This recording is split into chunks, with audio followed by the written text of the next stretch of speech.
രാവിലെ തന്നെ ഇവന്റെ ഈ കളിയും കണ്ടിട്ടാണ് ഞാൻ എണീക്കുന്നത്. അപ്പൊ നല്ല ചുമയും പനിയാണ്. അതിന്റെ ഒരു സൗണ്ട് വ്യത്യാസം നിങ്ങൾക്ക് കാണാം. അപ്പൊ എന്തൊക്കെയായാലും വേണ്ടില്ല, ന്യൂ ഇയർ ആഘോഷിക്കാന്ന് കരുതി ഞാൻ എന്റെ വീട്ടിലാണ് എത്തിയിട്ടുള്ളത്. എല്ലായിടത്തും ന്യൂ ഇയർ ആഘോഷമൊക്കെ എങ്ങനെയുണ്ട്? അപ്പൊ ആദ്യം ഞാൻ ദാ പിട്ടിന് പൊടി കുഴച്ച് വെച്ചിട്ടുണ്ട്. ചിക്കൻ നല്ല രീതിക്ക് മസാലയും ബീഫും ഇവിടെ കലക്കിയും വെച്ചിട്ടുണ്ട്.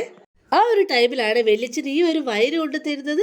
കുടിച്ചു നോക്കിയപ്പോൾ കൊള്ളാം. അപ്പം ഞാൻ ദാ അതൊക്കെ കുടിച്ചു കഴിഞ്ഞപ്പോൾ ദാ ചെക്കൻ ഇവിടെ നല്ല രീതിയിൽ കളിയാണ്.